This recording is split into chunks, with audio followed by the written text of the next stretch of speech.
Coming up on This Week in Computer Hardware, Radeon Vega Frontier Edition, benchmarks. Seasonic's got an affordable power supply with a 10-year warranty. The token ring might replace your credit cards and your two-factor authentication. And some television recommendations from Robert Heron. All that and more coming up next on Twitch.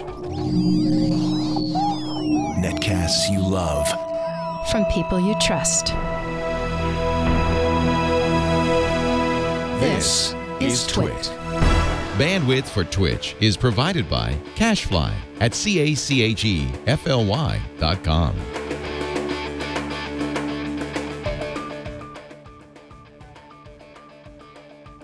This is Twitch, This Week in Computer Hardware, episode 422, recorded on July 6, 2017. Radeon Vega Frontier Edition, benchmarked.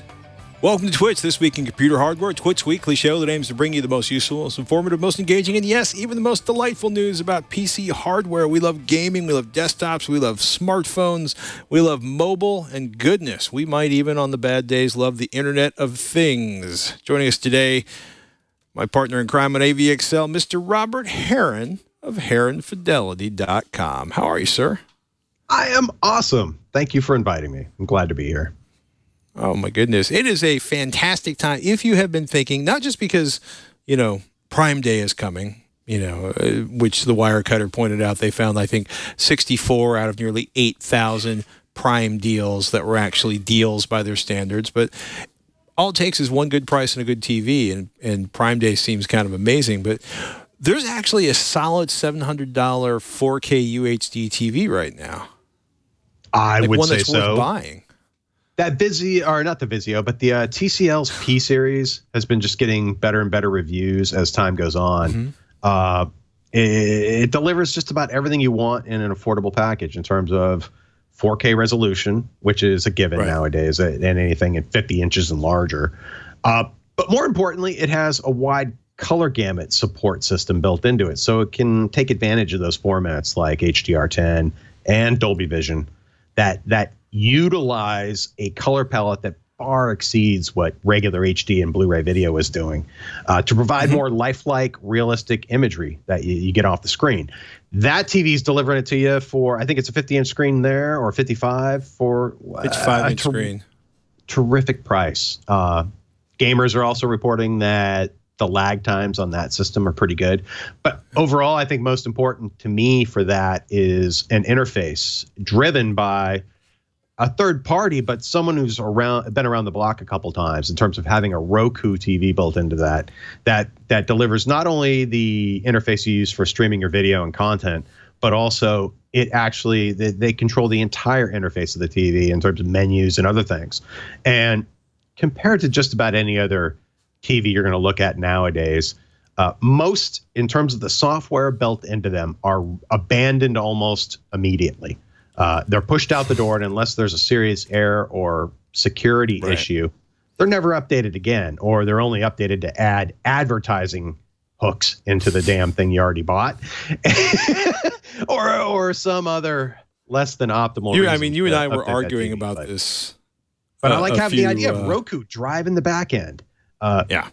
Provide me something the equivalent of maybe their Roku Ultra or another one of their 4K streaming devices that gets you, Netflix and Amazon delivering and others like Vudu and others supporting high dynamic range 4K content delivery, all kind of built in with the TV that includes some pretty good picture performance.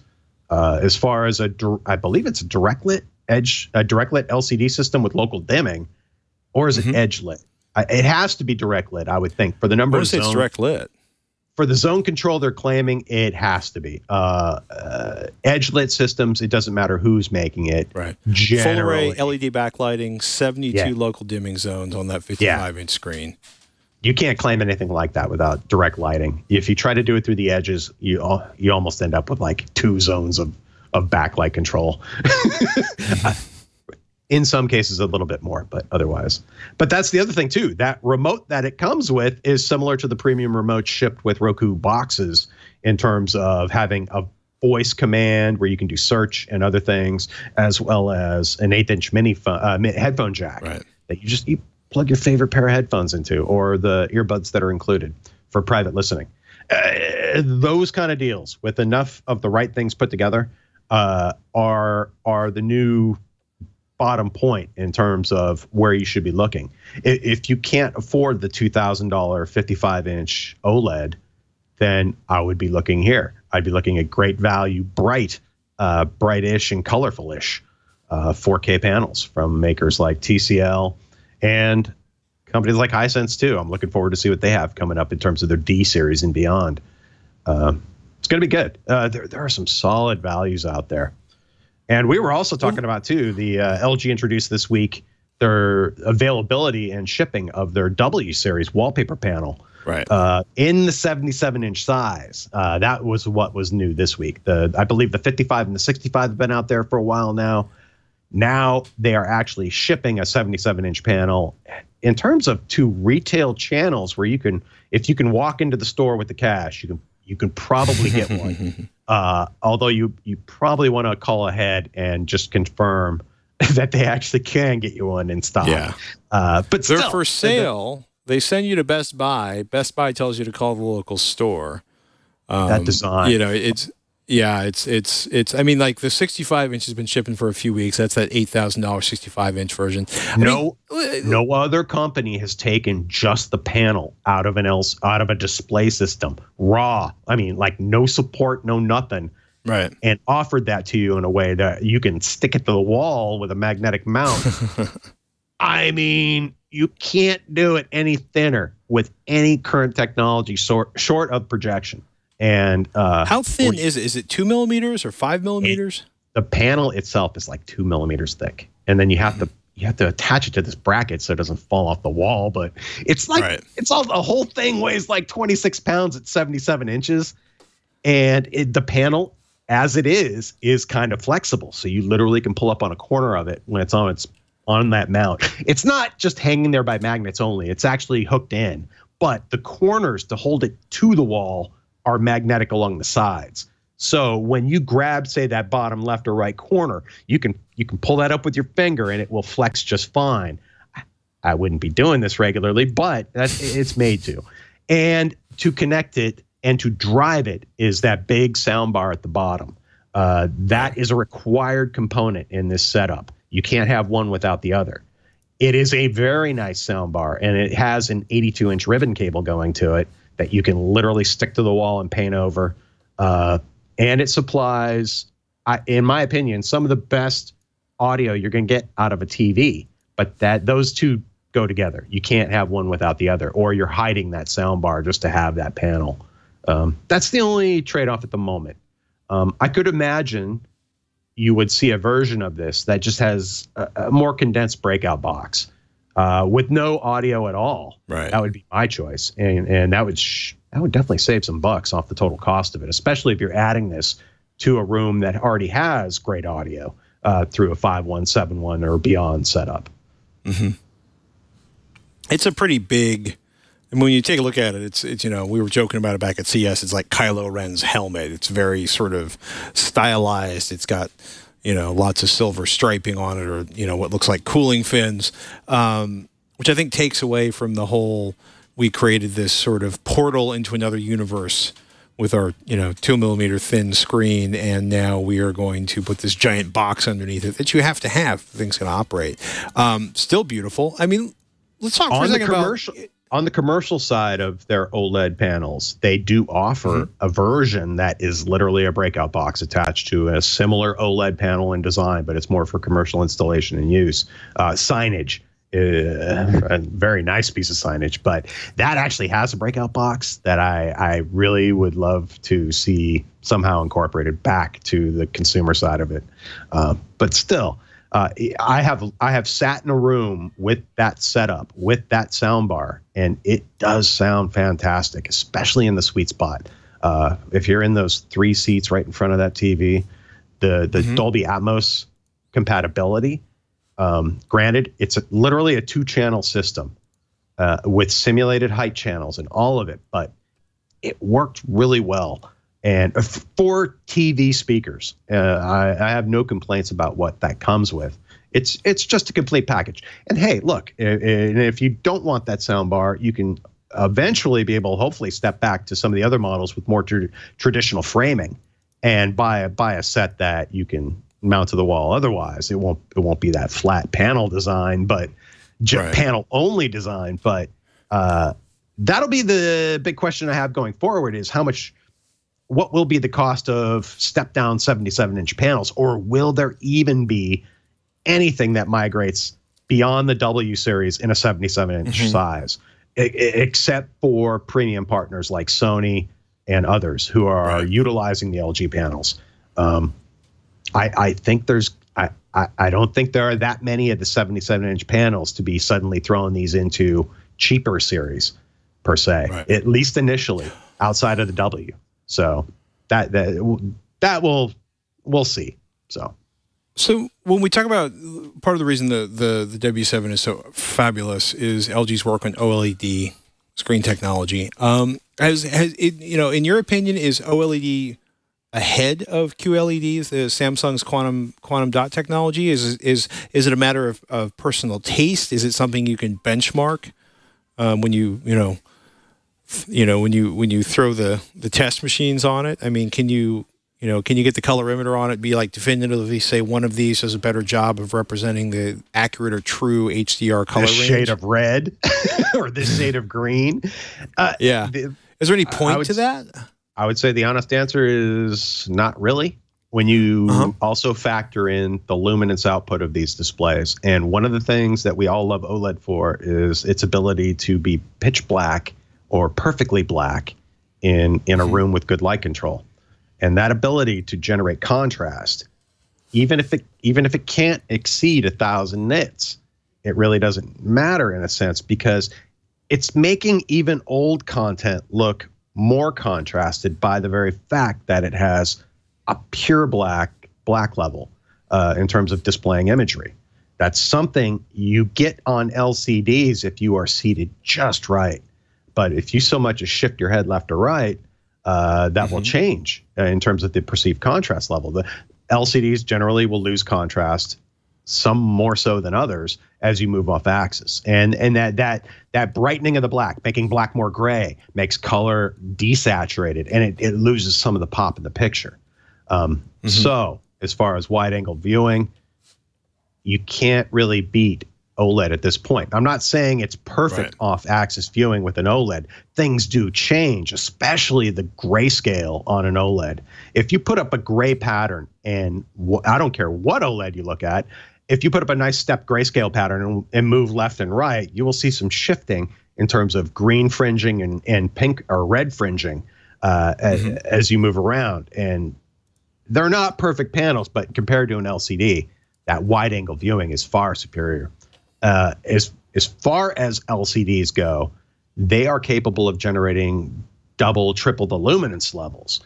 So you can produce an extraordinarily bright picture while maintaining super saturated color. And that's what you can't currently do with OLEDs.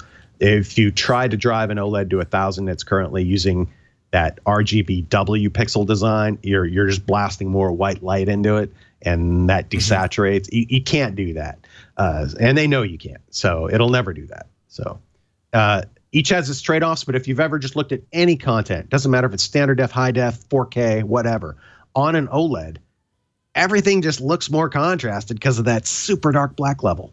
And that's an initial advantage that's really hard to beat. What the LCD folks are moving toward is a per pixel OLED-like display.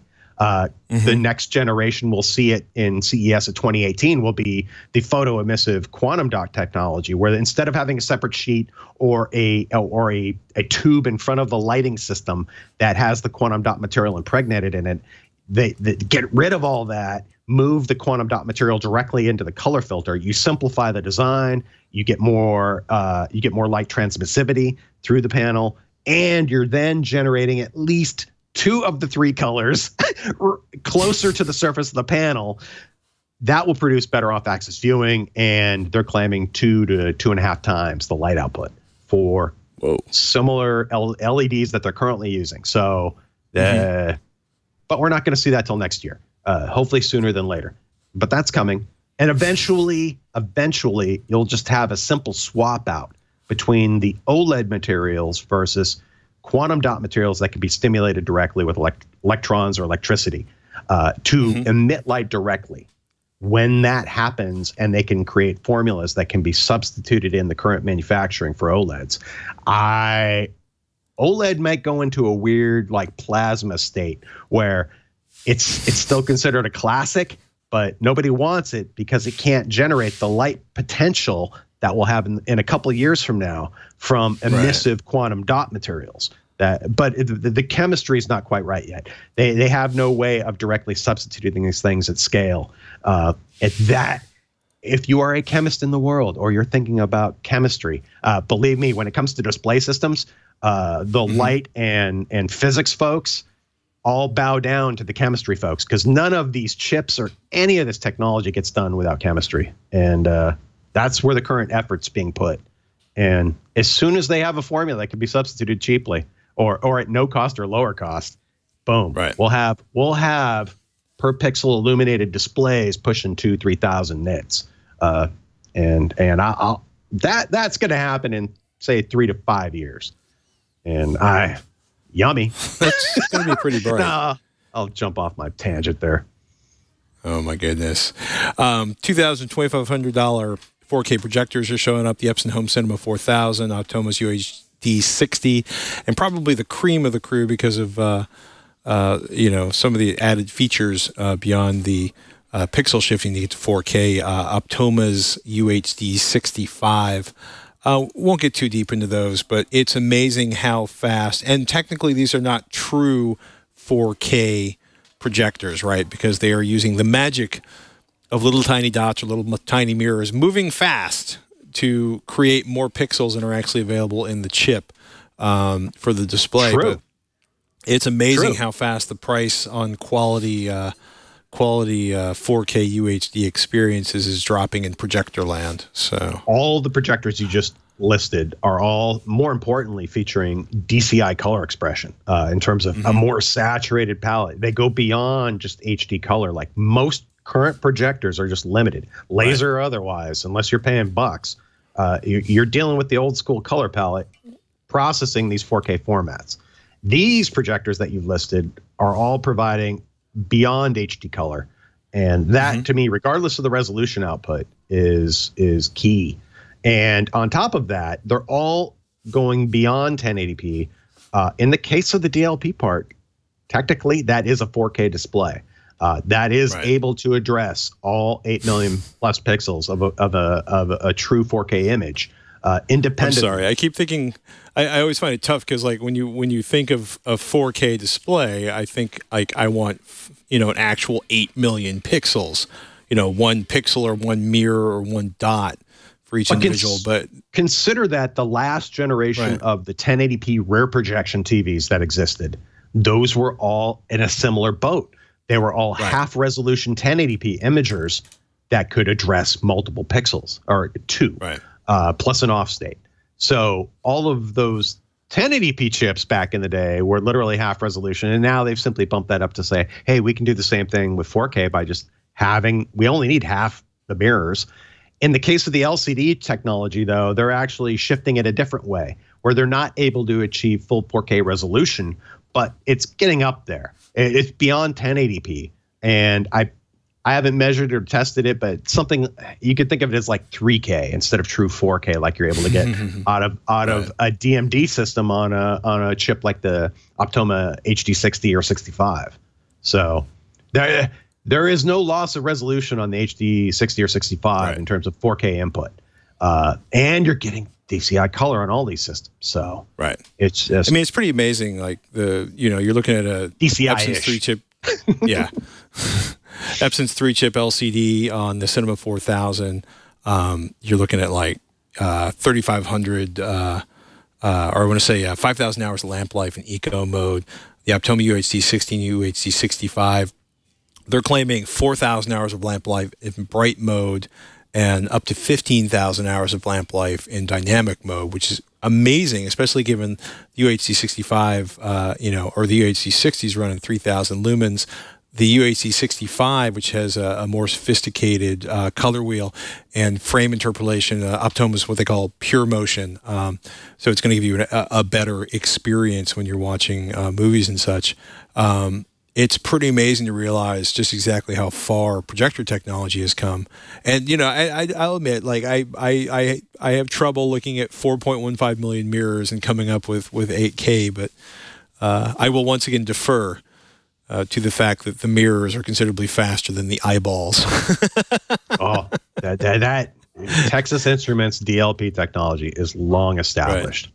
All commercial cinemas that feature laser projection are using full resolution, 3 sets of these chips per projector. In the case of a Dolby Cinema theater, there are 2 projectors combined to deliver extra brightness in case you want to do a 3D presentation or just run the projectors at a little lower duty rate, so to speak. Right.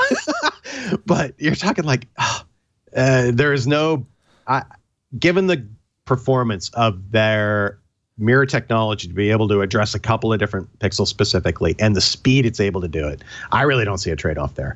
And in the case of a 3-chip system versus single chip, you have other things like convergence issues where the 3-chip system has to put the red, the blue, and the green image overlaid perfectly.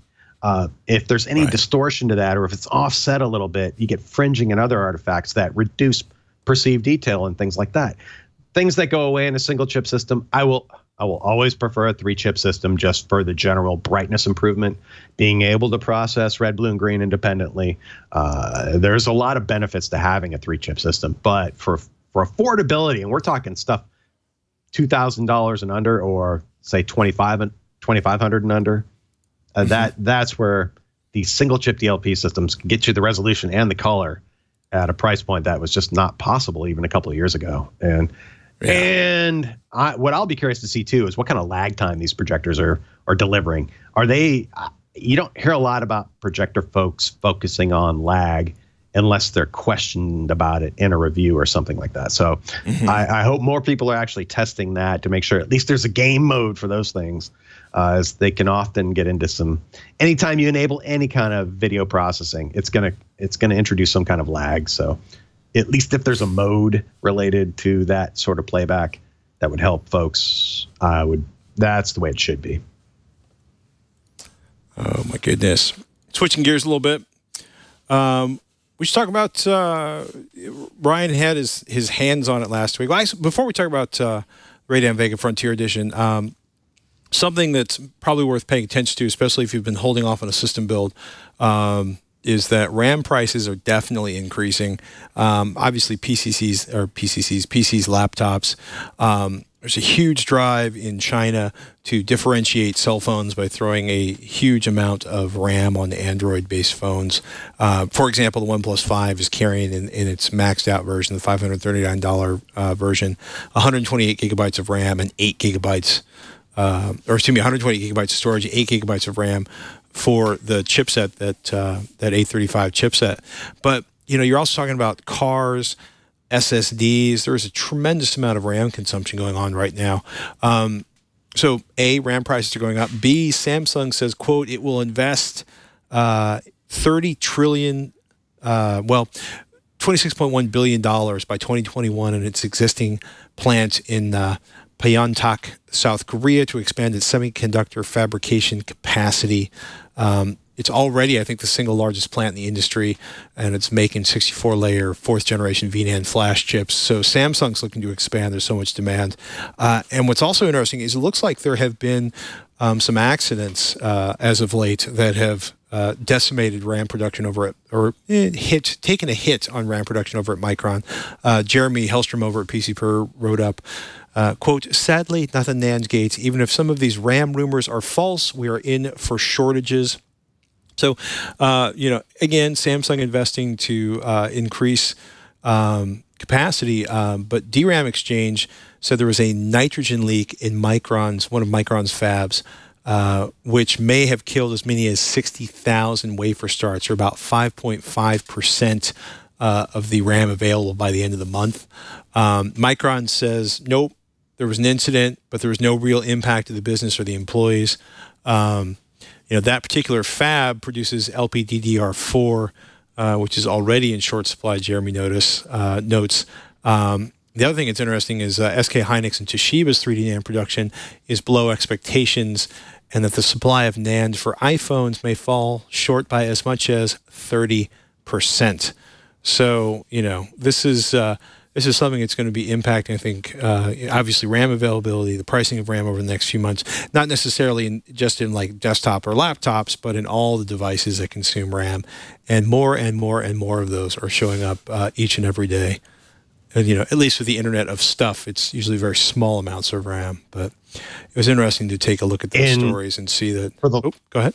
I was going to say, for the last couple of systems I built, I've been lately going through Intel NUC boxes. Built about 3 of them in the last 6 months, and every single time I'm putting DDR4 RAM chips in these things, similar to notebook style RAM. And every time I go to build a new one, the price has gone up another 10% or 20%. So yeah, it's almost effectively doubled. That's now become like, I'm like, why is the memory so expensive for this one component? You just clearly notice the price jacking up, and it's affecting my bottom line. So, or at least out of pocket. I don't think it's going away anytime soon, the price increases. So we'll see. It'll be interesting to see how it impacts or does not impact sales in the fourth quarter. But the other thing I mentioned, just for Intel NUCs in general, unless you need graphics, discrete graphics for something in particular that can't be done with the Intel part, those are just solid systems you can put together in like 5 minutes. I mean, it is just a fantastic way to build out a quick CPU that runs on less than 20 watts of electricity, generally speaking. It's really hard to ignore the efficiency of that and how small. And those boxes also come with mount brackets for attaching to the back of a computer display. So add a 1-foot HDMI cable, done. Pretty convenient overall for a small PC system using effectively like notebook style components. And the only thing you really need to add is OS, RAM, and the hard drive, or an SSD. Well, it's also helpful that the notebook GPUs now are very, very close to desktop GPU performance, which means you're not really getting the same kind of massive penalties as you would have even like a year or two ago. A year ago, about a year ago at this point. I have friends with really nice gaming notebooks, but as nice as they are, I would still rather have discrete desktop graphics every time for PC gaming at least. So. At least until you have to carry that machine around. I ain't moving it.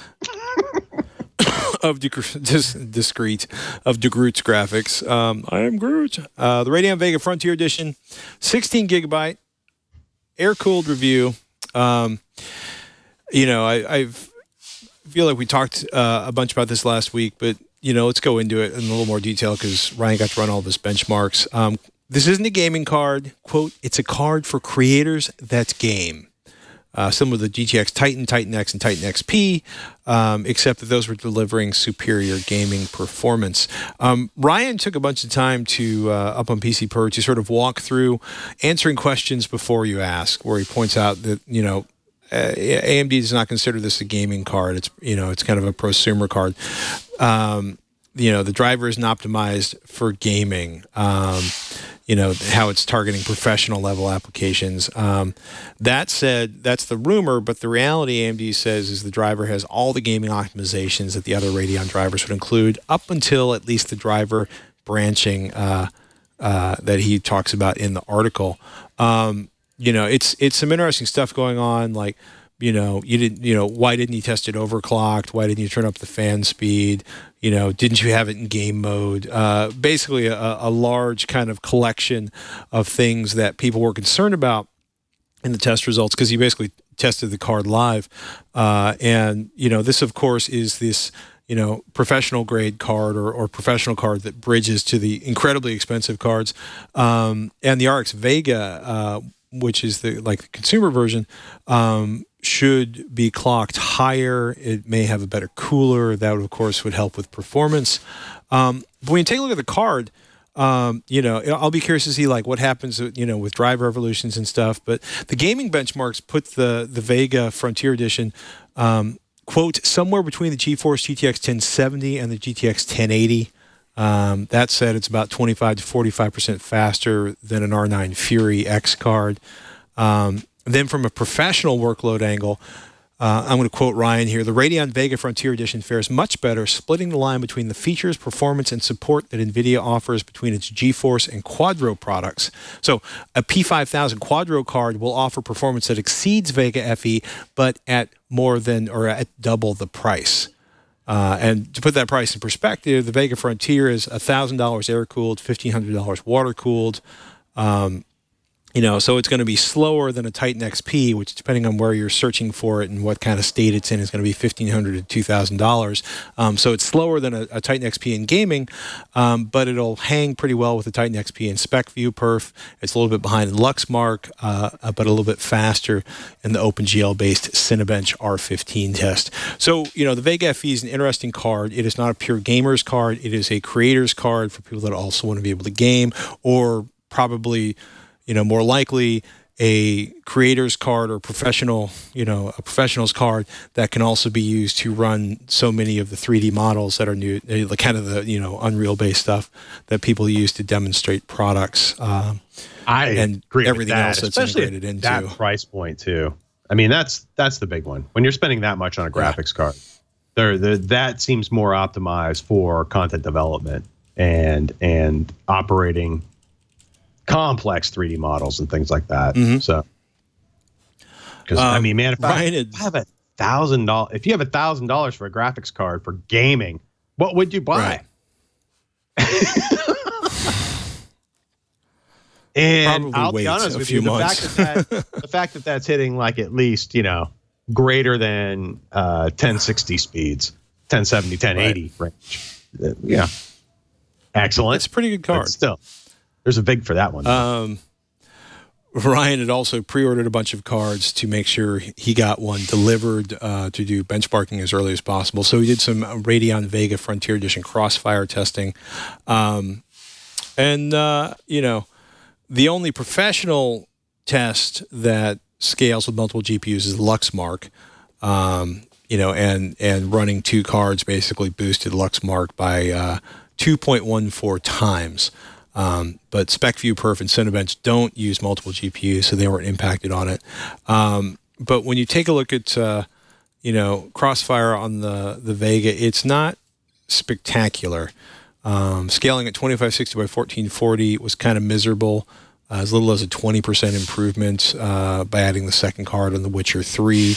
When you get up to 4K, the scaling gets better. You're looking at anywhere from 54% to 84% by adding a second card. It really depends on the game. Hitman in DX12, Ryan writes, was the outlier with zero scaling, indicative of the continued concerns over the new API and the pressure it puts on developers going forward, which is a polite way of saying, you know, there's some work to be done in terms of support for the card, or within the developer community. So, you know, the you know, Ryan also noted the time frame variance of a lot of the results are higher than they want to see. For example, Witcher 3, tremendous scaling in performance, running the Vega Frontier, Radeon Vega Frontier Edition in Crossfire.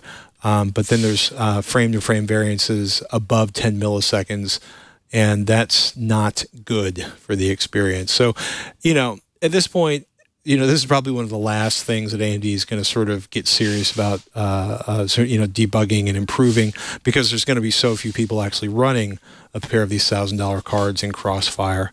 You know, basically, but if you take that architecture forward to other chipsets and other things. This is the first of the Vegas. I mean, you know, when you're looking at this, like, you know, I'm going to quote Ryan here: with two Radeon Vega Frontier Edition cards in Crossfire, AMD is having trouble keeping pace with a single GeForce GTX 1080 Ti. So NVIDIA is still definitely in the lead at this point. Yeah, I like my 1060. You know, yeah, the value. Well, I had to pick up a 1070 recently, and you know, it's because that was the least powerful or least expensive GPU I could get to drive an 8K monitor. You know, I have all the display ports now. I have an amazing collection of display ports, but it's worth taking a look. Tremendous number of benchmarks. You know, GeForce GTX Ti is like running, I want to say, 30% faster than the Radeon Vega FE and Crossfire. You know, the later Radeon Vega cards that are gaming oriented, I suspect we'll see a different level of performance on that, but we will not know until they ship. And if you're curious what the Frontier looks like, Ryan, I believe Ryan actually popped the cooler off of the Beast to get a look at what was going on inside of that. Void that warranty. Card GPU. Well, you know, he owns several of them at this point. I have to admit, I really like the styling of this card. You know, the big blue box with the yellow logo and the fan on the side of it. I don't know if we can get that. There it is. Once it's installed in my opaque black case. The only thing I can ask for is I need to do and check out and find smaller DisplayPort cables. It seems like the connectors on most of these cables you find are just the biggest, chunkiest thing coming off the back of that card. And I'm not seeing anything that's just like, you know, like an ultra slim. I haven't looked very hard either. So I will get on that. And it's early yet. It's early yet. Goodness. So that's pretty much the story of where Vega Frontier Edition is at this point. Most people are not going to be buying this card.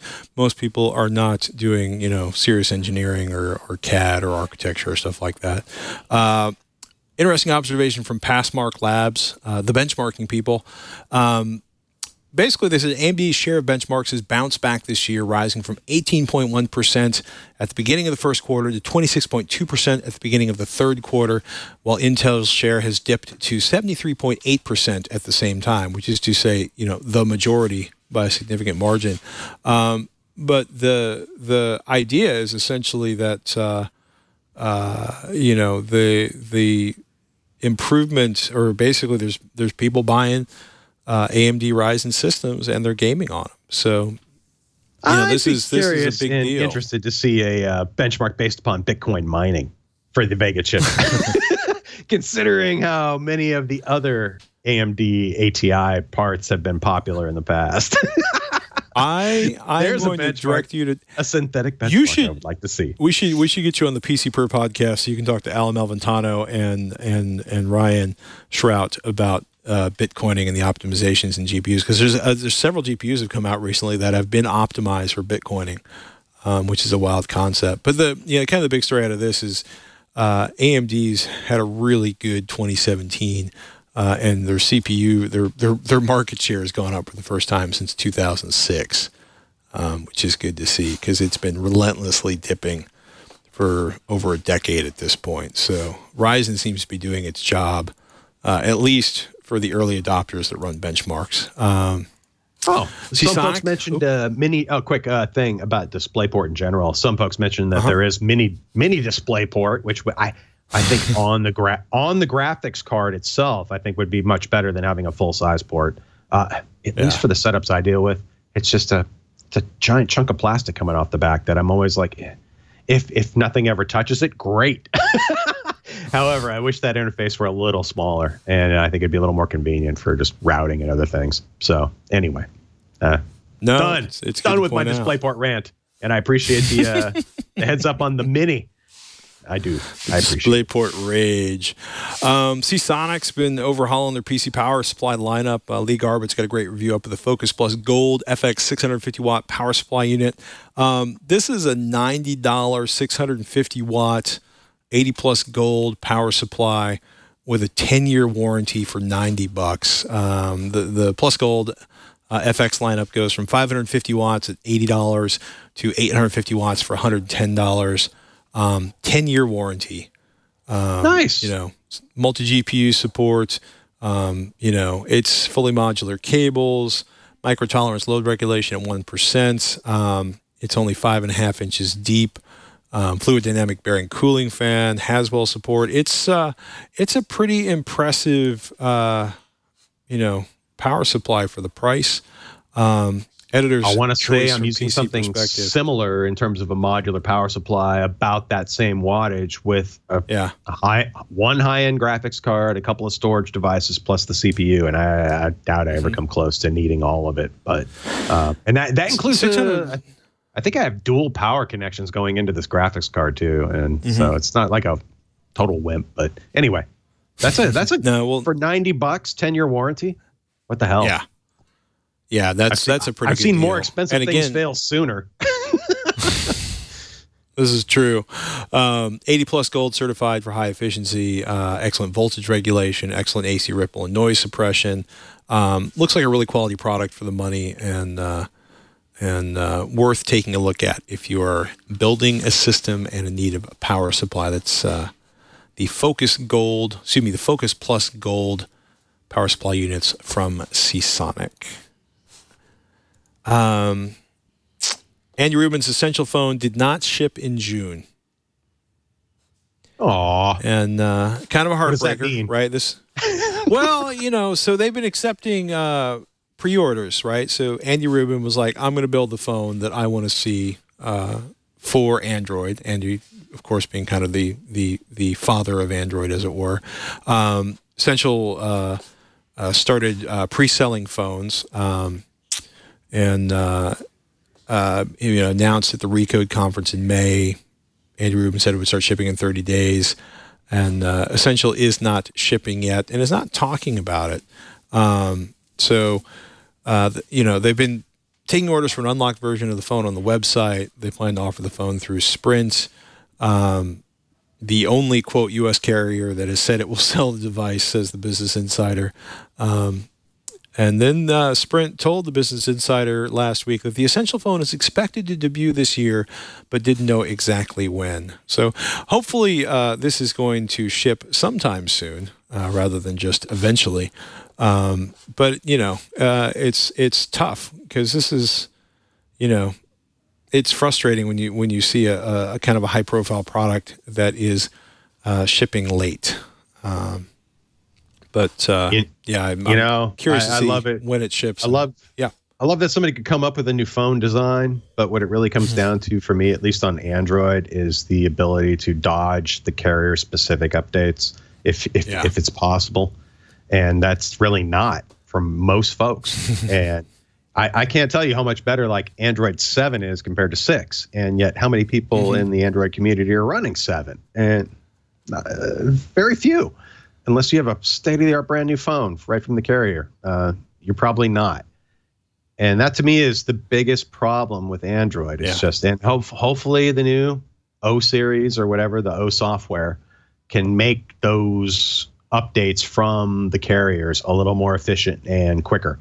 But man, this always is what drives me. If you're on Android, this is what drives me toward Google phones and the like that are unlocked, and you get at least for a couple of years, you get updates directly from the Google themselves. And again, everyone with an Apple phone is just laughing. It's I have an original Apple 4 phone. I have a 5S. They all have been updated to whatever the latest is for those particular platforms. The 4 doesn't get updates anymore, but that 5S is running the latest software, and I don't even have to think about it. And Android needs to pull it. I mean, it's a carrier. It's a beautiful looking thing. phone. Everyone wants to put their brand on their crap. Yeah. Usually with the worst software possible, and then at least in terms of the manufacturers, they never offer just pure Android as an option. It should be the very first thing on when you turn on a brand new phone. It's like, hey, would you like our curated experience that we've worked really hard to put together, or do you just want plain vanilla Android? And I'm like, yes. Yeah, well, that's what was so interesting about the Essential phone, right? Is they were going to run Android 7.1.1 Nougat. It was going to be clean, stock, bare bones Android, a titanium body, ceramic on the back, Gorilla Glass 5 on the front. As somebody who has broken a staggering number of phones I was pretty excited about that. I'm curious. It's always frustrating to see something not ship on time, and hopefully it will show up sooner rather than later. Man, I can't find any. Any solid information. I'll throw a shout out to XDA Developers website, by the way. Google that action and look up your specific phone. If you have an older phone that's stuck on a particular version of Android and you're comfortable with totally blowing out the whole software and redoing it with a fresh OS or an updated OS, it might not be as hard as you think it is to do. Sometimes it's just simply time consuming and having to apply several updates to get there. What's worth checking out is Lineage OS, which is the replacement for kind of a fork from CyanogenMod. I miss those days, man. I miss check out Lineage load OS. Up the latest version of CyanogenMod back in the day on an unlocked phone. You'd have the latest features and some other really cool stuff right there without a lot of overhead or bloat. The lack of bloat, that is all I ask for. Cool. Lineage OS, man. You got to get that. You will be very, I have happy. no control over the bootloader on any phone anymore. At least unless you're very adventurous. More adventurous than I am. If you can't grab the bootloader by the throat, right, you really don't have control of that phone. So sounds so rude to say it that way. It really does. Something interesting came out from Token, and Gadget's got a nice write-up on this. It's a biometric ring that could replace your passwords, your cards, and your keys. It's got support for MasterCard, Microsoft, Visa, and HID, who's if you have some sort of identification system or card or thing that lets you into your office building, it's probably HID, or it runs on patents from HID. There's a fingerprint sensor on the inside of the token ring. Quote, it can confirm that you're the authorized user. Then you slide on the ring, and an onboard IR optical sensor makes sure the device is still on your finger in case you're thinking about, cutting my finger off and taking my token ring.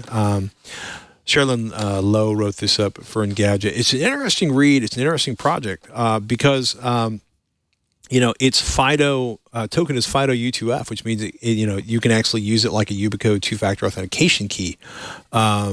Very, very curious to see this when it ships. It looks a little big, and that's from the guy with the giant hands and the giant wedding ring, the big fat wedding ring. So it might not be the most stylish option out there, but it looks like it's probably going to make your fingers look really slim. Token's also working on as a payment card for basically municipal transit systems in 2017, Chicago, Salt Lake City, Miami, Philadelphia, and then New York in 2018, although it may take longer than that. It's an interesting idea. I'm very, very curious to see how well it fits, how well it works, what kind of battery life you get out of it in the real world. It's exciting, right? They're $100 each. $399 is a kit bundled with the basic flavor of the ring, but basically you're spending like $249 for the ring. The more premium 14-karat rose gold and black rhodium versions cost $299. Reports Ms. Lowe, and I'm curious. It's an interesting product, and it's kind of the idea that you can take a step beyond using your phone or carrying around a YubiKey. I'm excited to have another option for two-factor authentication. I like that. I'll be perfectly honest. I do not use 2FA for anything. I'm more about creating just amazingly crazy passwords and logins for everything and randomizing it to no end. I've ran into previous issues with two-factor authentication that locked me out of a device one time, and maybe I would never encounter that again, but it really did sour me to the experience one time. And I was like, what's the point of this? If I have a password I don't know, it uses every character set on the planet, and there's no way, even if it's stolen, it's unique. It's just like, whatever. That's a tough one. I like the idea of authentication, but I'm not willing to wear a piece of jewelry for it, considering that I do far more with my phone currently in terms of authenticating, password management, even in terms of transactions. If that were possible to maybe authenticate purchase transactions, like the way my Samsung phone is able to replicate a magnetic swipe of a credit card just by holding it near a swiping device. That saved my ass a couple times, and whether or not that's secure or not, I could care less. All I knew is I forgot my credit card, but I had my phone in my hand, and it could actually recreate that swipe on a machine that wouldn't otherwise accept a touch pay of any kind. And that did freak out the merchant. They were like, "What are you doing?" And it's like, that ain't gonna. Oh, that did work. I'm like, I am just as impressed. I love the wipe. Oh my goodness. Anyway. With that, ladies and gentlemen, we are about out of hardware news. We expect Brian Shrout to be back next week after his sojourn this week. You can find more of Robert Heron at heronfidelity.com. Nothing but the finest in television and home theater writing there. It's a good place to find reviews, tips, and all sorts of useful information. Robert and I host a podcast called AVXL. It's avxl.com is the place to find it, or search on your favorite podcaster for AVXL. And, of course, you can find me on TechThing, where I will be reviewing a new all-in-one PC next week, and we went a little crazy on the Amazon Echo show this week, and did a little conversation about how to speed up your VPN. So hopefully you'll join us on TechThing if you get a chance, and join Robert and I on AVXL. With that, ladies and gentlemen, I'm Patrick Norton. Hey, I am Robert Heron. We'll see you next week on Twitch.